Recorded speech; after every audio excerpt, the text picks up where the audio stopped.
Assalamualaikum teman-teman. Halo. Di sini kami akan menjelaskan tentang organisasi sosial dan birokrasi.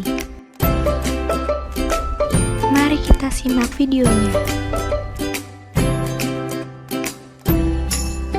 Sebelumnya, perkenalkan kami dari kelompok 3, yaitu ada saya sendiri, Anissa Mutia Rizky, ada Faisal Al-Hakim, Meta Adira Dianisa, dan Nur Hayati.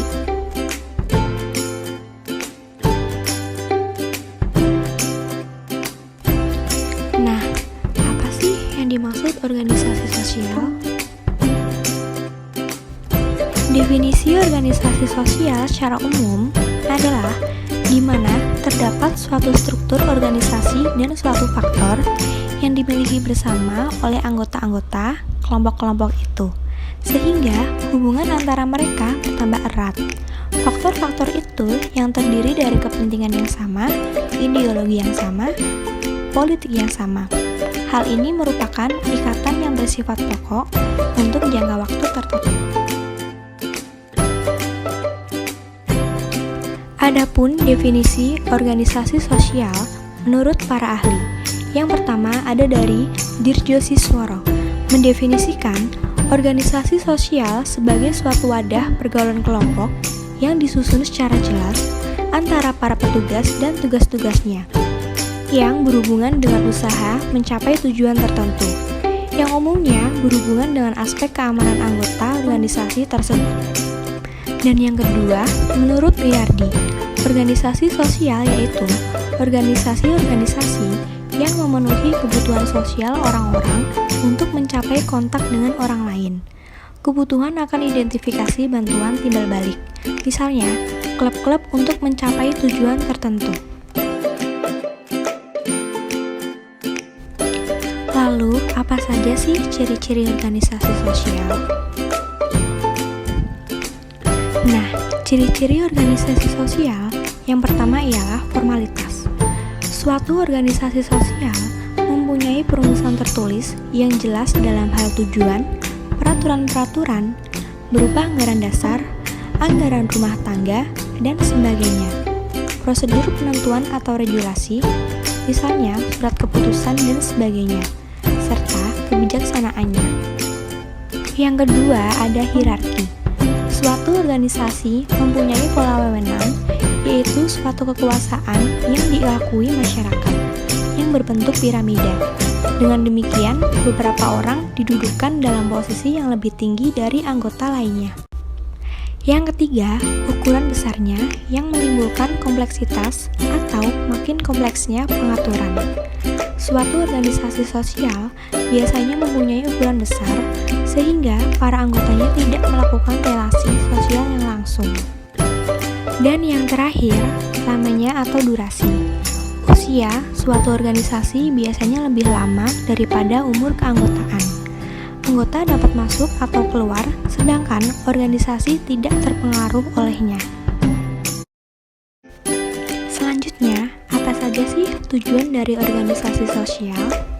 Organisasi sosial mempunyai konsekuensi yang mengarah kepada pengertian produktivitas, yaitu bahwa tujuan organisasi sosial terutama menyelesaikan segala pekerjaan, memecahkan masalah, mempertahankan atau memperbesar output, memperbaiki cara kerja seefektif mungkin, dan memberikan kepuasan moral dan kepuasan berperan serta para anggotanya.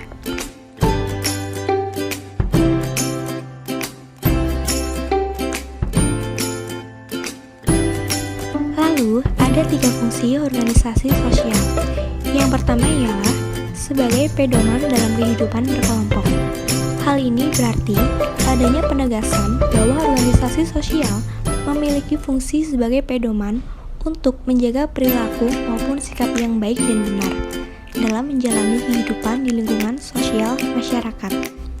Yang kedua, menjaga keutuhan dan kesatuan masyarakat. Fungsi selanjutnya dari organisasi sosial adalah menjaga keutuhan dan kesatuan masyarakat dengan beragam perbedaan yang dimiliki oleh masing-masing individu yang merupakan bagian dari penting dari keberadaan organisasi sosial tersebut. Dan yang terakhir, memberikan pengawasan kepada masyarakat.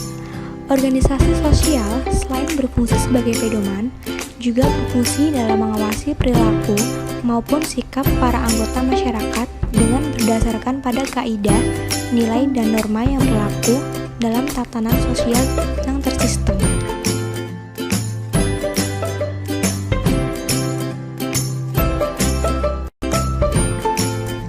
Lalu, bagaimana birokrasi sebagai model dalam mengelola sistem mobilitas organisasi sosial?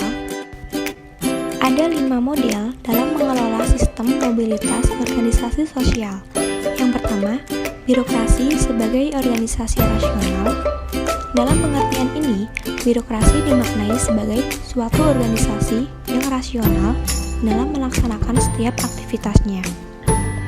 Yang kedua, birokrasi sebagai aturan yang dijalankan oleh para pejabat birokrasi, merupakan seperangkat aturan yang dijalankan oleh para pejabat dalam rangka memberikan pelayanan kepada masyarakat.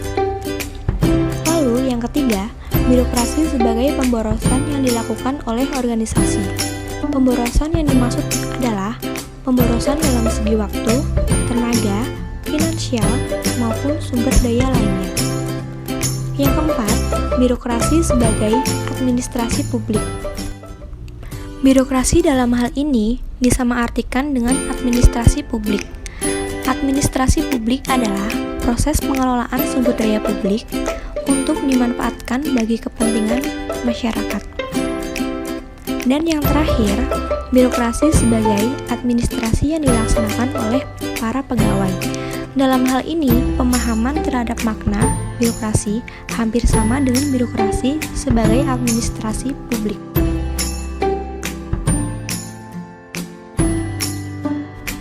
Dan materi terakhir dari organisasi sosial ialah pentingnya organisasi profesi keilmuan gizi.